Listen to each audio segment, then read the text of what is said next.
afternoon. This is All About Bitcoin, a show dedicated to all things questions and markets related to Bitcoin, little b for the currency, and Bitcoin, big B for the network. A collective journey to understand, apply, and use this innovation.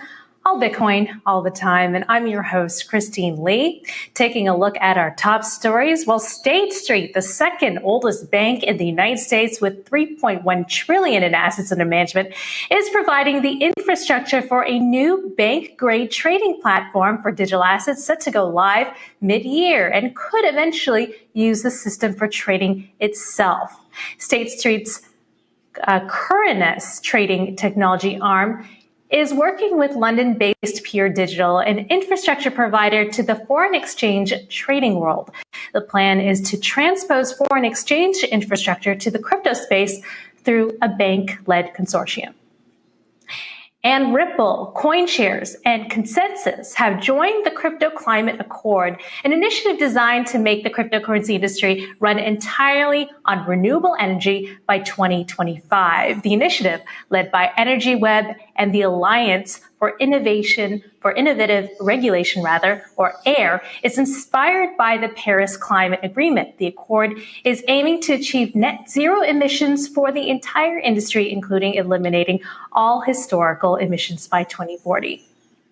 And check out Bitcoin right now. The XPX Bitcoin price is trading at $57,961. It is up about 3.9% over the past 24 hours, according to trade block data. The XPX has been the most reliable Bitcoin reference price for institutions since 2014, with billions in assets under management benchmarked against it.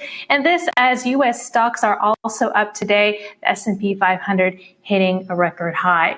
And joining us now to discuss is Global Blockchain Business Council CEO, Sandra Rowe. Welcome, Sandra. Hi, everyone. And hi, Christine. Hi, Sandra. Good to have you here. All right. So what are your thoughts on this new announcement from State Street? I mean, we're seeing more and more institutions adopting the crypto space. Now they're trying to import the whole the foreign exchange infrastructure into a crypto trading platform. This is pretty significant, no? So a couple of things I'd like to unpack, having come from the foreign exchange markets myself, is first of all, CoinDesk was acquired by State Street back in 2007, and is actually the fourth largest FX platform out there, right behind Refinitiv and a few other FX trading platforms. It is a significant player in the foreign exchange markets. This collaboration with Pure Digital is a significant move, one in terms of collaboration of a large market player with a crypto fintech organization, but also a leg in for the banks and including State Street to eventually trade crypto on behalf of institutions and for themselves. So yes, it is a significant step forward. It's, again, another example of collaboration and closing the gap between the big incumbents and the crypto world. Now, earlier in the day, we had said that they would use this trading platform, but we had to make a correction and say, they're thinking about it or weighing the considerations. Why do you think they're hesitant or even reluctant as they're building this trading platform? Well, I mean, look, it takes a long time for any large institution to go wholesale into any area, whether it's crypto or any other assets. It's going to take a lot of initial baby steps, and this is a significant baby step. I wouldn't even say it's a baby step. It's a major step in to help build out the infrastructure and the architecture, make sure it's sound.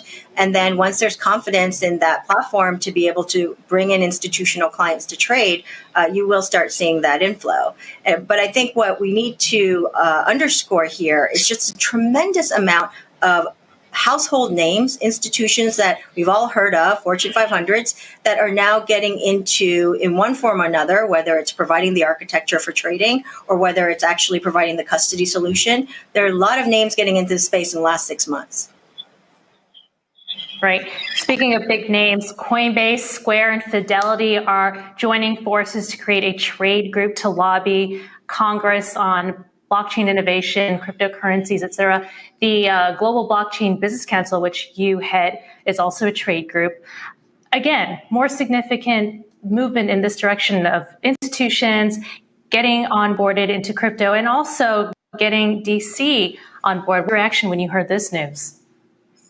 A couple things. First of all, absolutely, we are seeing the significance of a industry that's gone from 1 trillion market cap to 2 trillion within a few months. It's getting the attention of pretty much everyone around the world. Some of the reaction is positive, some of the reaction is negative.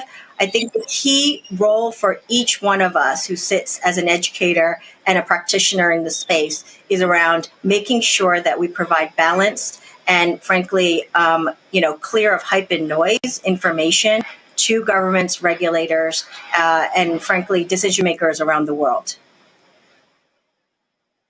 What are some of the regulatory priorities that you are working on or, educating people in Congress and Washington, D.C. about right now? So the GBVC's ultimate focus is around building the next multi-trillion-dollar industry in the making. So we're very business focused, and we will get involved from a policy and legal and regulatory perspective as needed. And we do not spend all of our time in DC because we look at 76 other jurisdictions around the world at the moment. For us, it's really around how do we best support decisions that are being made, whether it's behind the scenes and closed door sessions or more publicly, and helping to make sure that we provide balanced views on what is happening, the opportunities, and then also being very realistic about what are the risks that people are concerned about, whether it's financial stability, whether it's bad actors and AML questions, and making sure that these are addressed in a way that gives comfort to both sides. And ultimately, we need to build the bridges to close the gap between crypto going mainstream. And this will only help grow the pie for everyone. What are your thoughts on how to do this in a way that people are not left out? When the internet came about, people were really excited about providing access to information across the world. In blockchain and crypto, we say, we're banking the unbanked, but we've seen how the internet can take charge of people's security, their data, and how that can be used to be manipulated against them. That is a concern in the blockchain industry. What are your thoughts on the matter? Well, I think we are reimagining wholesale processes, and paradigm shifts are happening as we speak.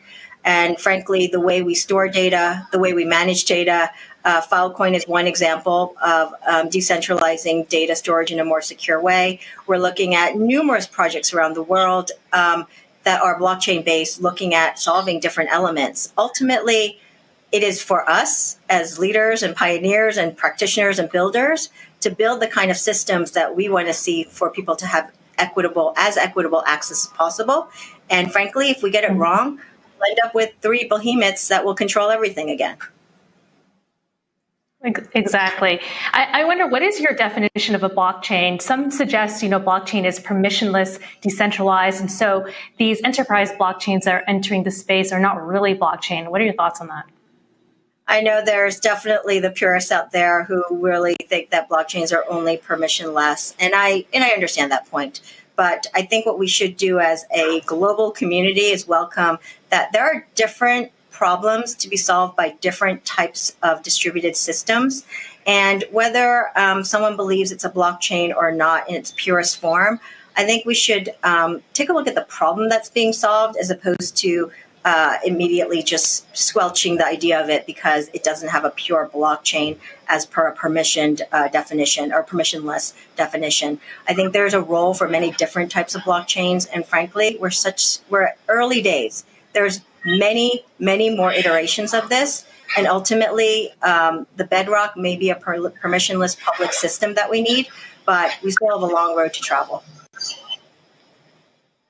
Early days, indeed. Thank you so much, Sandra, for joining us this afternoon. Thank you for having me, Christine. Thank you to CoinDesk TV. All right, that was Global Blockchain Business Council CEO, Sandra Rowe. Coming up, signs that BTC is due for a major price move, but where, up or down? Plus, why PayPal co-founder Peter Thiel thinks Bitcoin could be dangerous.